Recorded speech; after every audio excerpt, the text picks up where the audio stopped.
Ladies and gentlemen, the President of the United States.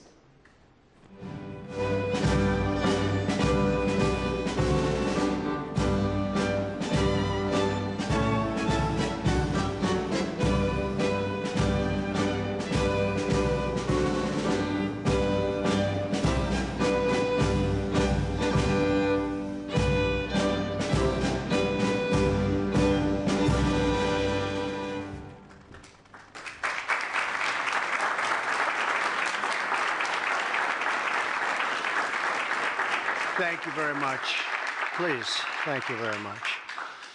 Before we begin, I want to provide a brief report on the unprecedented success our country has been witnessing in recent weeks. Since even before the election, we've been making extraordinary progress. The American people gave us a clear mandate to save our country, and we won all 7 swing states by large margins, historic. Very importantly, we won the popular vote by millions and millions of votes. Also, all 50 states, as you know, shifted toward the Republican Party, and that's never happened before. All 50, every single one of them. In our first week in office, we set records, taking over 350 executive actions. That's not been done before. And it has reportedly been the single most effective opening week of any presidency in history. And we want to keep it that way. We want to keep it going.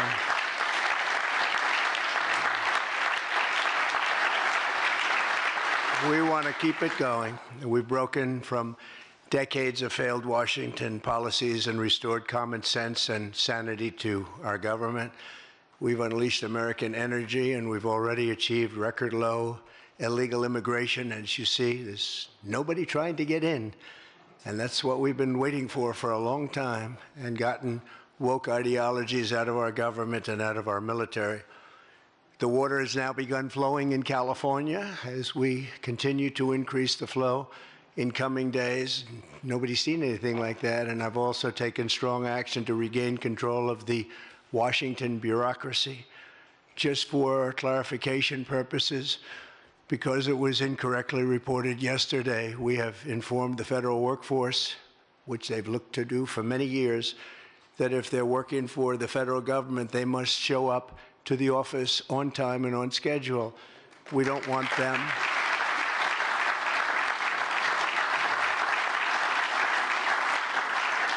We don't want them to work from home because, as everyone knows, most of the time they're not working, they're not very productive. And it's unfair to the millions of people in the United States who are, in fact, working hard from job sites and not from their home. As federal employees, they must meet a high standard. They're representing our government. They're representing our country. If they don't agree by February 6th to show up back to work in their office, they will be terminated, and we will therefore be downscaling our government, which is something that the last 10 presidents have tried very hard to do but failed. Most of the people we're talking about have not been going to their federal offices in many, many years, from even before COVID.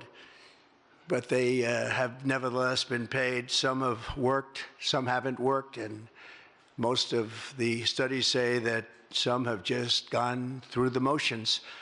We may ask these people to prove that they didn't have another job during their so-called employment with the United States of America, because if they did, that would be unlawful. As you understand, a lot of people are getting paychecks, but they're actually working other jobs, so they'll have to prove that to us that they weren't. In any event, we're requiring them to show up to work or be terminated. We think a very substantial number of people will not show up to work, and therefore our government will get smaller and more efficient, and that's what we've been looking to do for many, many decades, frankly.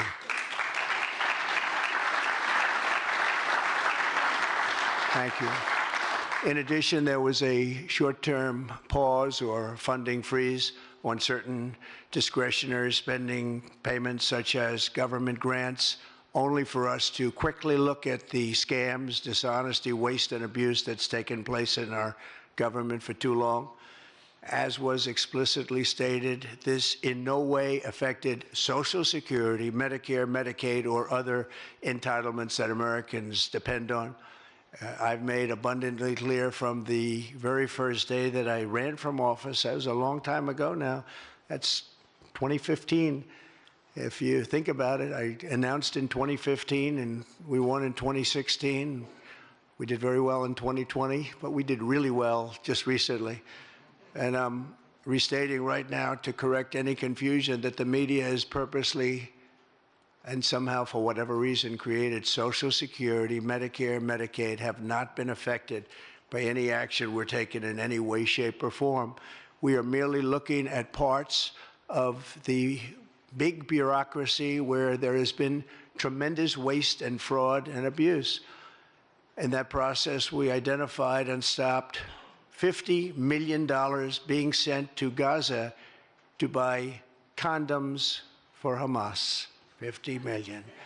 And you know what's happened to them? They've used them as a method of making bombs. How about that? We stopped an attempt to make an illicit payment for illegal alien resettlement. We canceled $181 million in DEI training contracts. This is just for the training of people in DEI, which has been terminated and completely terminated. And we paused $1.7 billion in unauthorized payments to foreign organizations, including stopping more than $40 million that was on its way out the door to the very corrupt World Health Organization, which has not done its job and not done it properly. We also...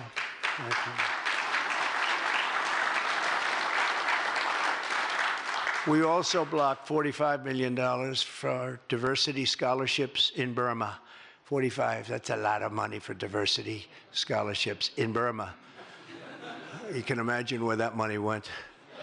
These were the types of payments, and many others. I could stand here all day and tell you things that we found, and we have to find them quickly because we want the money to flow to proper places. But these were the payments and types of payments affected by the temporary freeze, and the American people strongly support these efforts. I talked about it during the campaign, and they voted for us in record numbers. Every single day, we're now putting America first and fighting to get the most out of every single tax dollar for our great citizens. We've gathered this afternoon to take another historic action, however. In a few moments, the Laken-Riley Act will become the very first bill that I proudly sign into law as the 47th President of the United States.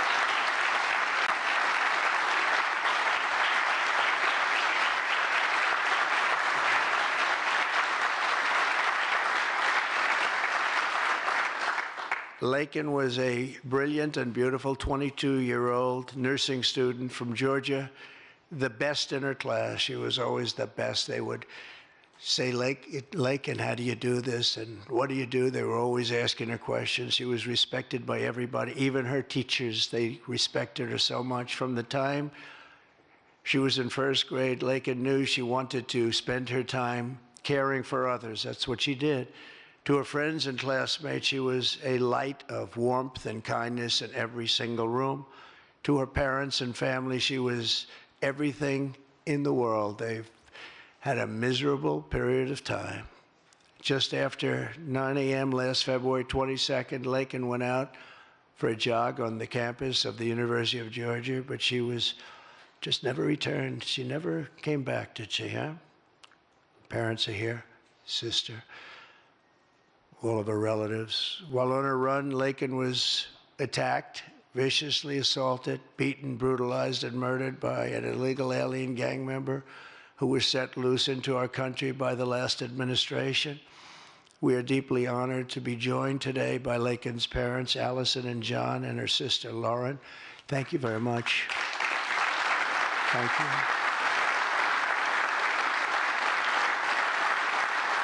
So sad. We were together right after that happened, and it's a tremendous tribute to your daughter, what's taking place today. That's all I can say, but it's so sad we have to be doing it at all. Thank you very much for being here. To Laken's family, we will keep Laken's memory alive in our hearts forever, everyone's hearts. With today's action, her name will also live forever in the laws of our country, and this is a very important law. This is something that has brought Democrats and Republicans together. That's not easy to do. Lakin did it. Lakin did it. America will never, ever forget Lakin Hope Riley. The vicious criminal who murdered Precious Lakin was an illegal alien member of the barbaric Venezuelan prison gang known as Tren de Aragua. He trespassed across our southern border in 2022 and was apprehended by Border Patrol, but under the cruel policies of the last administration, instead of being deported, as he should have been, he was released into the United States, as were millions of other people, many of them very dangerous people. And you see what we're doing? We're getting them the hell out of here.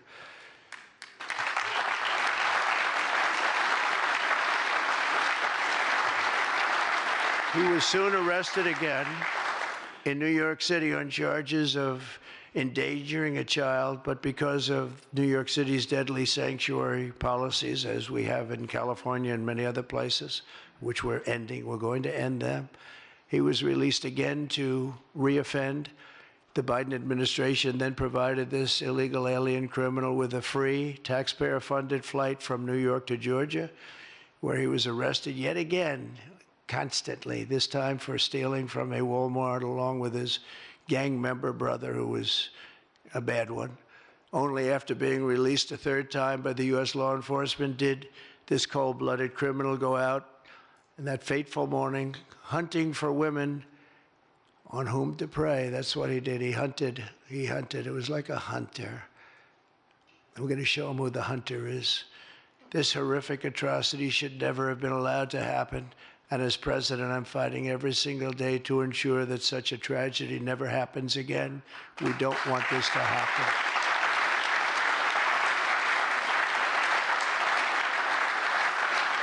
And under the law, thank you. Under the law I'm signing today, the Department of Homeland Security will be required to detain all illegal aliens who have been arrested for theft, burglary, larceny, shoplifting, assaulting a police officer, murder, or any crime that results in death or serious injury. In addition, for the first time ever, this act gives state governments the ability to sue the federal government for immediate injunctive relief if any future administration ever again refuses to enforce the immigration laws of the United States, like happened for 4 long years.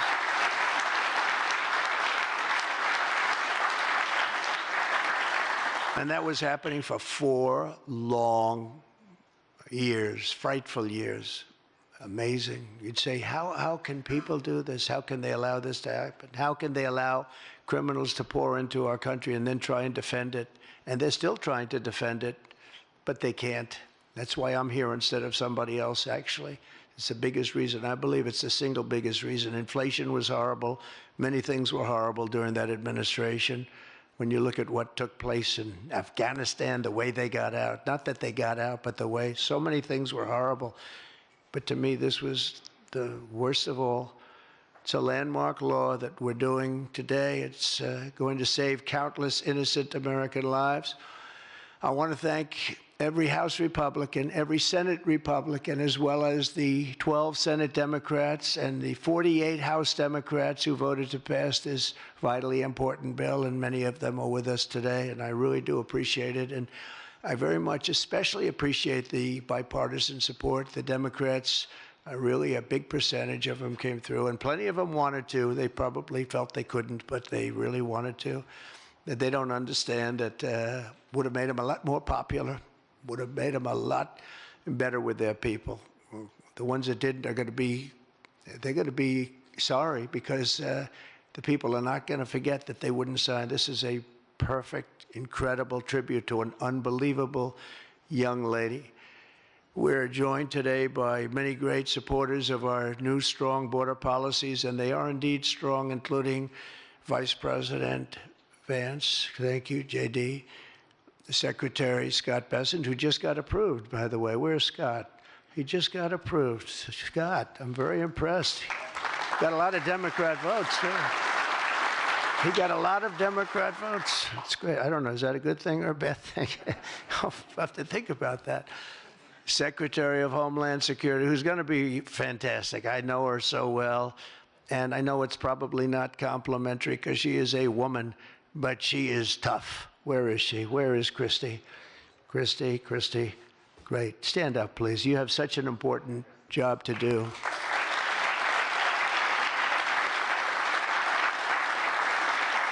Really great. Thank you very much. And don't let that look fool you. That look is, she's tough, and she cannot stand what she's having to sit here and even listen to this today. Another one who's done a job like nobody that I've seen in a long time, Tom Homan. He's my friend, but he is something special. He's something special. Great. And Tom and Christy, the numbers are unbelievable. What's happened? It's like just shut down. Nobody thought that was even possible. It's just shut down. They showed an area that a year ago had thousands and thousands of people rushing into our country. And today there was nobody there. It was like a beautiful sight. And also Senate Majority Whip John Barrasso. Great guy, great guy. Thank you, John. And I also want to thank the bill sponsors, Senator Katie Britt. Katie, thank you, Katie. And Congressman Mike Collins. And Mike, you were fantastic from Georgia. He took this, he loves his state, and he took this very personally. So it's, thank you very much, Mike. As well as Senate Judiciary Committee Chairman Chuck Grassley. Chuck is here someplace. Chuck, thank you very much. You look great. And House Judiciary Committee Chairman Jim Jordan, who's a special guy, special man. And House Homeland Security Committee Chairman Mark Green. Thank you very much. Thank you, Mark. And we have many other congressmen and senators, but I'm not going to introduce because this is about your daughter. This is about something that's so important, and we're going to just go along. Thank you also. We have to say Burt Jones is in the room, and Burt is your lieutenant governor, and he was on this like you wouldn't believe. Thank you very much. I see you sitting there. Thank you very much. So we have state, local officials, we have law enforcement organizations, we have everybody. Most of them are in the room or represented in the room, and they're incredible people, and I've never seen them come together like they have for this. I've done many of these, not of this kind, but different bills, different passages having to do with many different things, from homeland security to inner security to taxes to 50 different items. I've never seen such support as you have today and as your great daughter has today. So I've never seen anything like it. And we have to thank your daughter for that, because she's going to save a lot of lives. She's going to be responsible for saving a lot of lives.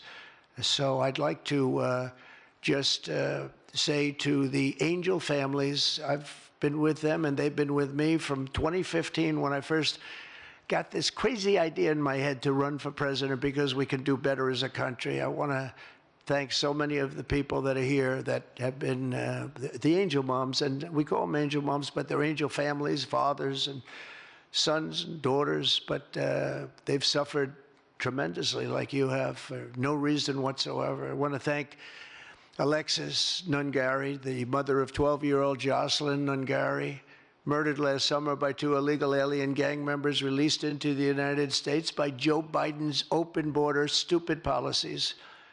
And thank you very much, Alexis. I want to thank you very much. We had an amazing trip, and it was really special to meet you and your family. Appreciate it very much. So sad we have to be here, frankly. And Jocelyn, as you know, is in our hearts, as she was then. It was an amazing day we had, a great day. But it was a day of celebration of somebody that unfortunately won't be with us. But she is with us now, you know that.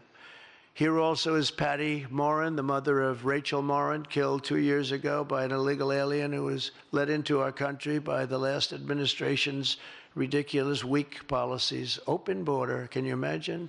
When I heard open border, I said, oh, that's terrible. They're going to release their prisons all over the world. They're going to release their prisons into our country. That's exactly what happened. Patty is joined by Rachel's brother, Michael, Rachel's daughter, Clementine, and sister-in-law, Shannon. Thank you all for being here. We appreciate it very much. Thank you very much. Thank you. With us as well is the loving family of Kayla Hamilton, a 20-year-old girl murdered in July 2022 by the MS-13 illegal alien gang member who is violent, vicious, and they knew it, and they didn't do anything about it. And I want to thank you to Kayla's mother, Tammy, and her grandmother, Kathy, and her stepfather, Jeremiah, very much. And finally, I want to thank others who have also suffered this horrible scourge that goes on with young people being killed, and other people too, but young people, largely young people being killed. Thank you to Scott Root, the father of Sarah Root, killed at 21 years of age. Think of that, 21, by an illegal alien. Shouldn't have been in our country, would have never been in our country if we were here. What a sad thing. To each of these angel families, we love you and we stand in awe of your courage and your strength. It's the toughest thing anybody has to go through. Many of the angel families here today were betrayed by the last administration and with its heartless and foolish and really very, very arrogant and very, very dumb policies. Policies that aren't even believable when you talk about common sense. I say we're the party of common sense, but the Democrats also, they have plenty of common sense, and that's why so many are here today and so many supported what we're doing. The very government that was supposed to protect their daughters instead opened our borders and transported the world's most dangerous criminals straight into their communities. They came from prisons and jails and insane asylums and mental institutions from all over the world, not just South America. People think South America. They come from all over the world. They come from every continent. And they came here by plane, and they were loaded onto buses, and they were driven right up to our border, and they drove right through the border, and nobody even said a word to them. And in those buses and those cars and those trucks were some of the meanest criminals anywhere in the world. As of last September, 425,000 illegal alien criminals were roaming free, including 13,099 convicted illegal alien murderers, of which about almost 50% killed more than one person, and they were roaming all over the country in our farms, in our cities. Under the Trump administration, we're moving with urgency and speed to get these vicious and violent criminals the hell out of our country and to restore law and order to our suburbs, our cities, and our towns. And we're going to do it with Tom and with Christy and with all of the people that are working so hard on this. This week, compared to a comparable time a year ago, think of this, the number of illegal border crossers has already fallen by more than 100%. And because the election was coming, they started getting a little bit tougher on the border. They tried to follow our policies, and they did much better, but it still was horrible. The numbers were still horrible, so that's 100% over those. They only did it because of the election, so they knew what they were doing was wrong.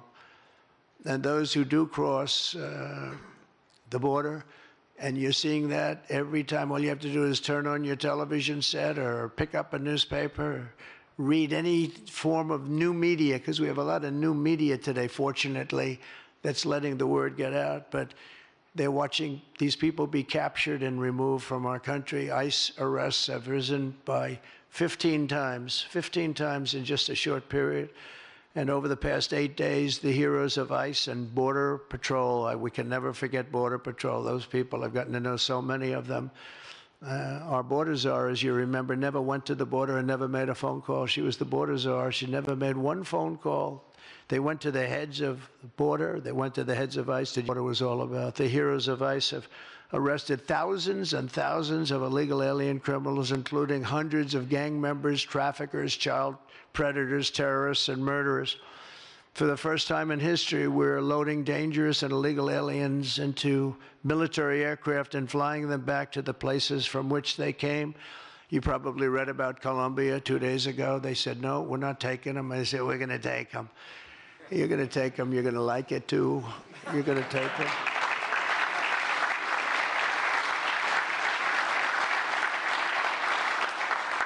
They talked about, we're not going to take people that are in shackles. I said, well, but the people that are in shackles are murderers. They're drug lords, they're rapists, they're very tough people.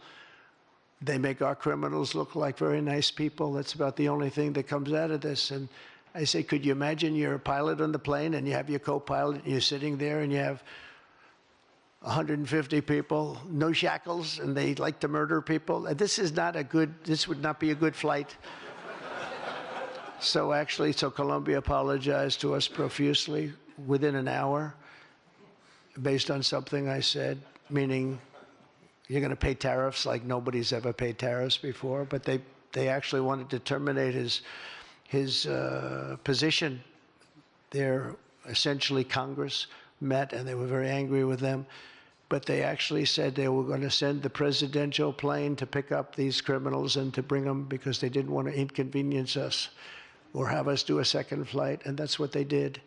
And I appreciate it. And I do appreciate the people of Colombia are wonderful people, and the representatives really acted well. And I appreciated they took back that tough talk. But, you know, we may have tough talk from others, but it's not going to mean anything. They're going to all take them back, and they're going to like it, too. They're going to like it. They're going to take it back, and they're going to like it. Today, I'm also signing an executive order to instruct the Departments of Defense and Homeland Security to begin preparing the 30,000-person migrant facility at Guantanamo Bay. Most people don't even know about it.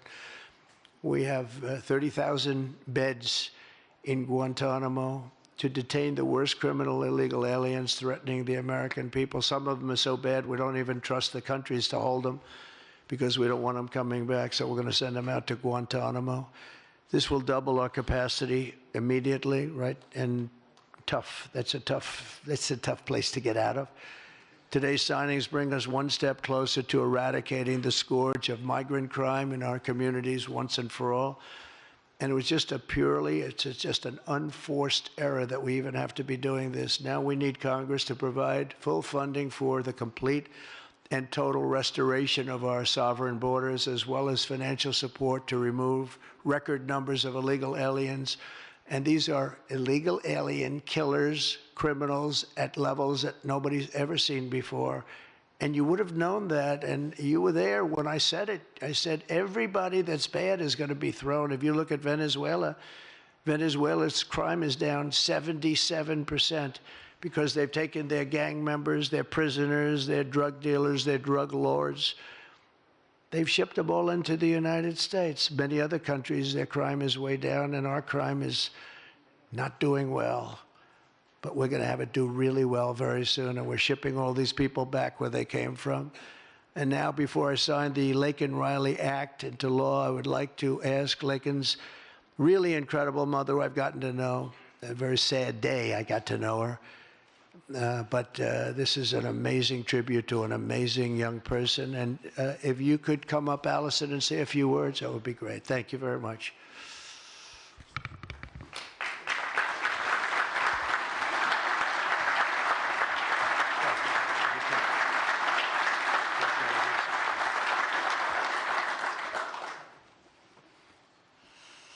Thank you, President Trump. We would like to thank Senator Katie Britt for her diligent bipartisan work to get this bill through the Senate.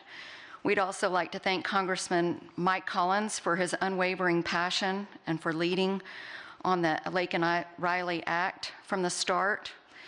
Our family will forever be grateful for the prayers of the people across our nation and for helping to get this legislation into law. We also want to thank President Trump for the promises he made to us. He said he would secure our borders and that he would never forget about Laken. And he hasn't. He's a man of his word. We trust that he will fight for the American people. Most importantly, I want to thank our Lord and Savior, Jesus Christ, because without his sacrifices, Laken's story would have ended on that horrific day that she was taken from us. But because of him, we can continue living knowing that we will see Laken again. There's no amount of change that will ever bring back our precious Laken. Our hope moving forward is that her life saves lives. We're so thankful that her passion for helping others and her legacy for doing good in the name of Jesus Christ will carry on. Thank you. Thank you.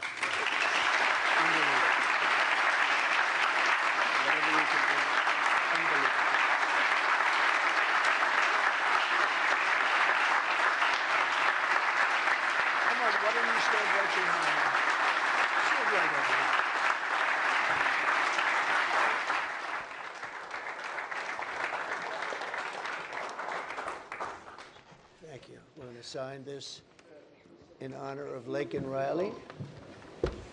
Come on up here, some of the people that we love that have been so instrumental. Okay?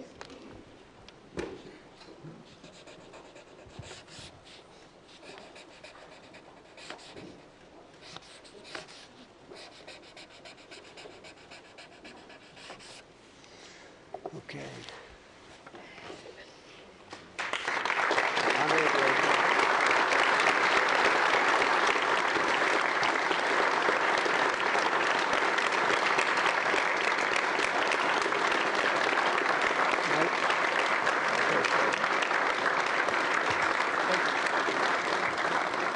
Thank you. Mr. President, government funding, can you take a quick question on government funding, the pause? I don't think this is appropriate time, really. I respect that, but I don't think it's appropriate. I can just tell you government is doing very well, and we're cutting way back, but this is not the appropriate time. Thank you.